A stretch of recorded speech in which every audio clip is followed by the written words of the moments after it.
ഒരാളും ഗൾഫിൽ സ്ഥിരതാമസമാക്കാൻ വേണ്ടി പോയതല്ല. ആവശ്യത്തിന് പണമായി കഴിയുമ്പം സ്വന്തം നാട്ടിലേക്ക്, ജന്മനാട്ടിലേക്ക് എത്ര സമയം സംഘടന തുടങ്ങിയിട്ട്? കുറച്ചു നേരമായി. ഓ, ഞാൻ കുറച്ച് ലേറ്റ് ആയി പോയി. ശിഷ്ടകാലം ജീവിക്കാൻ വേണ്ടിയുള്ള സമ്പാദ്യം ഉണ്ടാക്കാൻ വേണ്ടി പോയതാണ്. പക്ഷേ ഇപ്പോൾ നടക്കുന്ന മൈഗ്രേഷൻ കേരളത്തിൽ ഏറ്റവും വലിയ അപകടകരമായ ഒരു മൈഗ്രേഷനാണ്.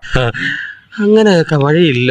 ഈ പോകുന്ന ആളുകളൊന്നും യൂറോപ്പിലേക്കോ അമേരിക്കയിലേക്കോ ഓസ്ട്രേലിയയിലേക്കോ ന്യൂസിലൻഡിലേക്കോ പോകുന്ന ഒരാളും അവിടെ നിന്ന് തിരിച്ചു വരും എന്ന് നമുക്ക് പ്രതീക്ഷിക്കാൻ വകയില്ല.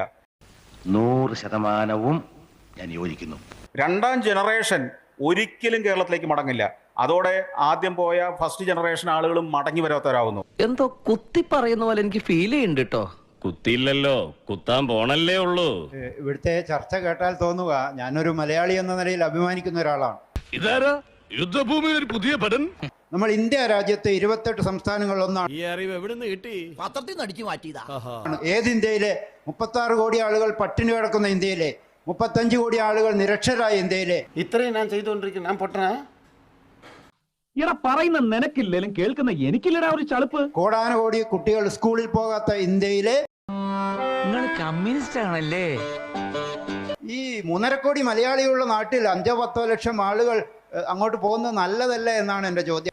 വർഗാധിപത്യവും കൊളോണിയലിസ്റ്റ് ചിന്താ സരണികളും റാഡിക്കൽ ആയിട്ടുള്ള ഒരു മാറ്റമല്ല. കേരളത്തെ 100% സാക്ഷരത 33 കൊല്ലം മുമ്പേ നേടിയ കേരളത്തെ, ഒരാൾ പോലും പട്ടിണി കിടക്കാത്ത കേരളത്തെ, മയിലാണ് സന തോന്നിയായിരിക്കും, മുഴുവൻ കുട്ടികളും സ്കൂളിൽ പോകുന്ന കേരളത്തെ. മക്കളെ നിന്റെ ഒരു ഫോട്ടോ എനിക്ക് കിട്ടൂടാ, ഫ്രെയിം ചെയ്ത് വീട്ടിൽ കെട്ടിത്തൂക്കനാ. പക്ഷെ ഇത് മാത്രം കേട്ടാൽ കേരളം എന്തോ നാളെ മുടിഞ്ഞു പോകാൻ പറ്റില്ല. ലോകത്തിലെ നരകമായ ഇന്ത്യയിലെ ലോകത്തിലെ നരകമായ ഇന്ത്യയിലെ സ്വർഗമാണ് കേരളം എന്നുകൂടി അതോടൊപ്പം പറയാം.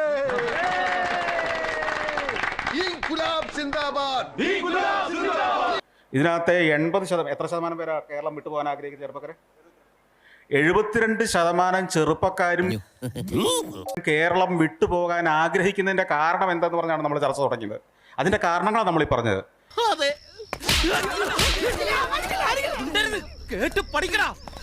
ഈ 148 രാജ്യങ്ങളിലൂടെ കഴിഞ്ഞ് 27 വർഷമായിട്ട് സഞ്ചരിക്കുകയും ഈ നാടിന്റെ എല്ലാ സൗകര്യങ്ങളും സുഖങ്ങളും എന്താണെന്ന് തിരിച്ചറിയുകയും ചെയ്തിട്ട്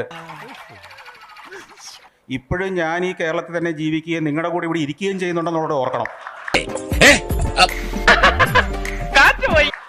അപ്പോൾ സാറിന് മനസ്സിലായത് ഞാൻ നാട്ടിൽ വിട്ട് പോകണമെന്ന് എല്ലാവരും പറയല്ല, ഈ നാട് വിട്ടു പോകരുതെന്നാണ് സഞ്ചാരത്തിലെ സഫാരിയും കാണുന്നത്.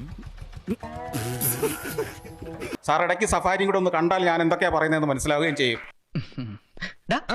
കിട്ടിയാ? ഇല്ല, ചോദിച്ചു വാങ്ങിച്ചു. പോവാ.